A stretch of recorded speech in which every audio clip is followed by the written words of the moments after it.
दोस्तों आज हम पढ़ेंगे बी हाइव की poem a slumber did my spirit seal, जिसे लिखा है विलियम वर्ड्सवर्थ ने। दोस्तों इस पोएम में विलियम वर्ड्सवर्थ ने अपने मन की फीलिंग्स लिखी हैं कि उनके साथी यानी जिनसे वो प्यार करते थे, उनकी डेथ से उन पर क्या बीत रही है, उनको कैसा लग रहा है। A slumber did my spirit seal, जहां स्लम्बर का मतलब होता है गहरी नींद, जिसे पोएट ने डेथ कंसीडर किया है, और सील का मतलब लॉक। पोएम के टाइटल से पोएट कहना चाहते हैं कि उनके साथी की मौत से उनकी आत्मा लॉक हो गई है, यानी कि उनका मन अंदर से एकदम शांत हो गया है। विलियम वर्ड्सवर्थ अपने साथी की मौत से बहुत दुखी हैं।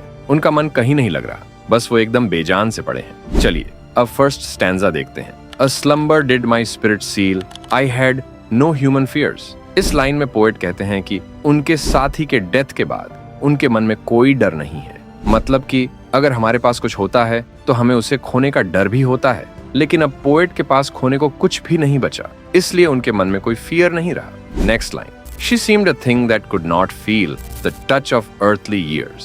पोएट ये कह रहे हैं कि अब वो डेड बॉडी कोई इंसान नहीं रही, बल्कि एक ऑब्जेक्ट जैसी बन चुकी है जो कोई भी इमोशंस फील नहीं कर सकती। यानी जब तक वो जिंदा थी तब तक उस पर वक्त का असर होता था, जैसे बुढ़ापा आना, चेहरे पर झुर्रियां आना, इमोशंस फील करना। लेकिन अब जब वो मर चुकी है तो उस पर कोई भी वक्त का असर नहीं पड़ेगा। Next line, no motion has she now, no force, she neither hears nor sees. इसका मतलब है कि जो डेड बॉडी है अब अपने आप कहीं जा नहीं सकती, वह न सुन सकती है न देख सकती है। वो पोएट का दुख भी नहीं देख सकती कि उनको अपने साथी को खोने के बाद कैसा लग रहा है। Next line, rolled round in earth's diurnal course with rocks and stones and trees. Diurnal का मतलब होता है डेली, यानी जो डेड बॉडी है वो ट्रीज, रॉक्स और स्टोन्स यानी नेचर के साथ मूव करेगी जब अर्थ अपनी डेली रोटेशन कंप्लीट करेगी।